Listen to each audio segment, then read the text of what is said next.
There are many ways of storing webbing. The most common way that people use is to daisy chain their webbing. And while this is the most common, there are other ways, including something called the lobster tail, which is shown here and here.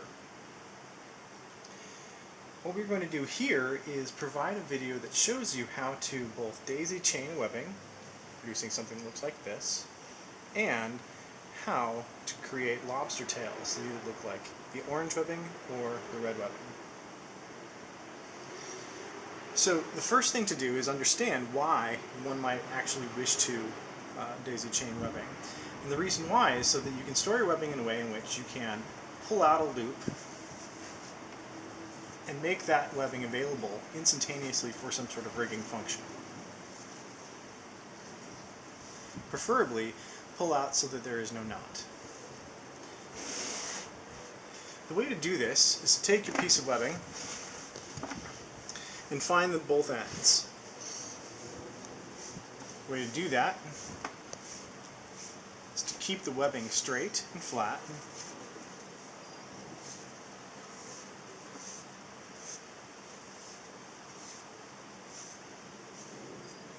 Put the two ends together. Now at this point in time, some people tie a knot. Now this is not necessary. If you tie a knot, it prevents you from actually pulling the knot out at the end. All you have to do is tie an overhand knot, a slip overhand knot. It should look something like this.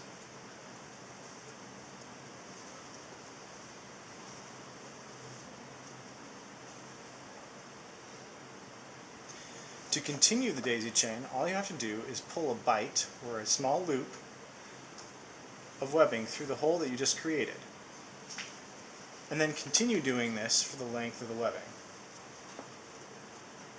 Now with practice, this becomes quite quick.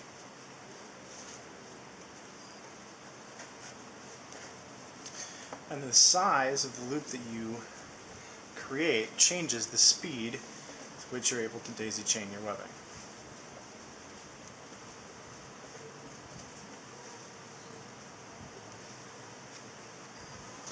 To finish off, simply take the end of the webbing, stick it through the hole. Now what you can do to store your webbing at this point is clip a carabiner through that little loop. Now if you choose to start the daisy chain from this end, you can do that, but you don't end up with a loop at the end and then at the end of the daisy chain that you can then clip with a carabiner. Now this is a fantastic way to store and carry webbing. However, this particular method is not as efficient as something like a lobster tail. Now these are about the same length, but this daisy chain is about half the webbing that is in the lobster tail. So what we're going to do now is we're going to show you how to create the lobster tail. To create a lobster tail,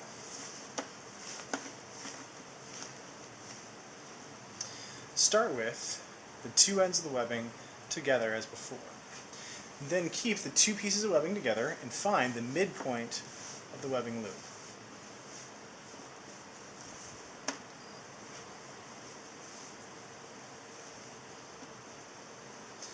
At this point, put the two ends and the middle together and find the new middle of that new loop of webbing.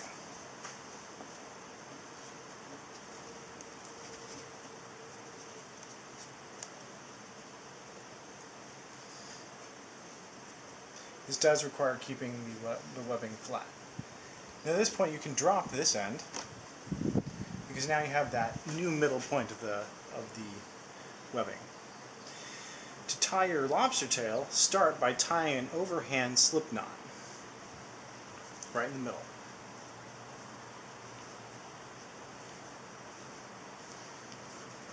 This entire process will actually go much better if you keep all of the webbing quite well dressed and tight throughout.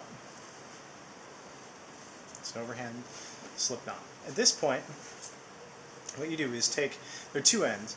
One end that slips, that's this end right here, and the other end that does not. Take the end that does not slip, take a bite, and pull it through the loop that was just created. Now take the end that slips, this end here, and pull it tight. What we've done is we've created one stitch. This is a macrame stitch. One stitch. Now to create the lobster tail that looks like this, what you do is you take this lower strand up through the new loop that was created.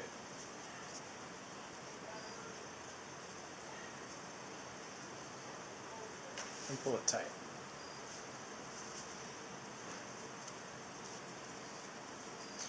But you can see that you start then taking a loop, a bite, continue to pull it up and over through the previous loops.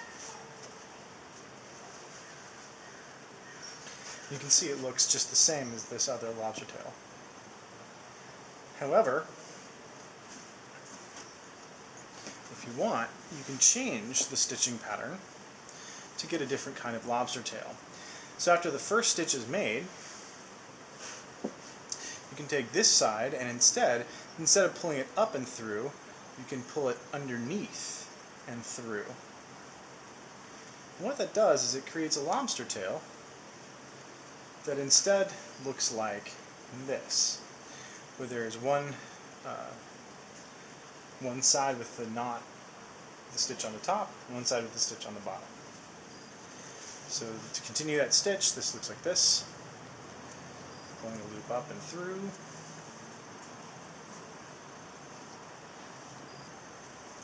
Taking the next stitch, pulling it underneath through the bite before it.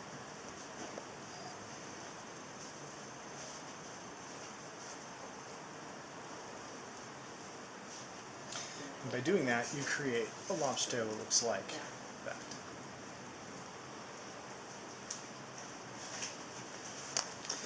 Just show that one more time. I'm going to tie an entire lobster tail from start to finish. What you do is you tie your overhand loop knot, and then take a bite,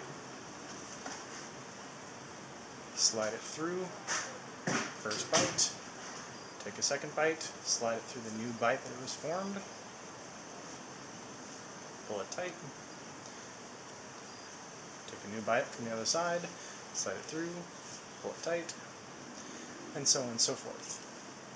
You can see with a little bit of practice this becomes really fast.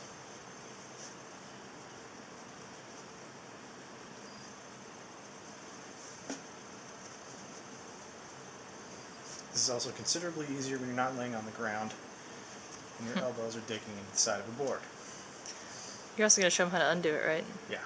Cool. I'm going to tie one full one and then I'm going to pull it out. I figured. Impress your friends.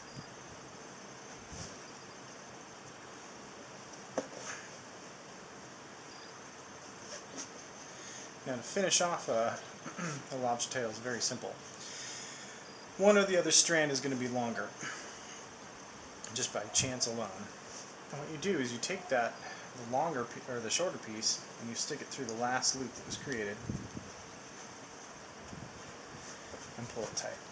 If you want, you can clip a carabiner into this loop right here and carry it around on your harness.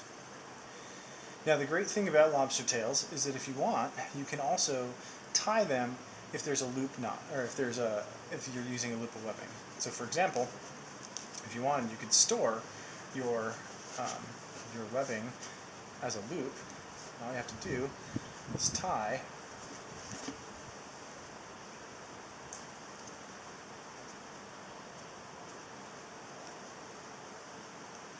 figure eight bend, or not figure eight bend, an overhand bend, or water knot, and webbing.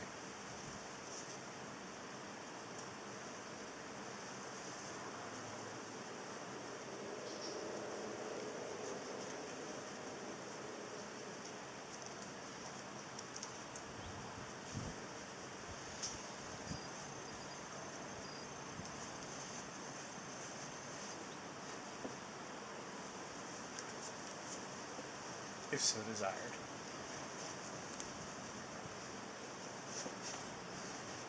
also an option. Now, to get rid of or to deploy, another way of finishing off a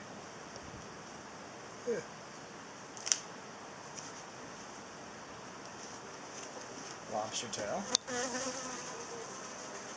think I'm going to cut some of that out, by the way. That's fine.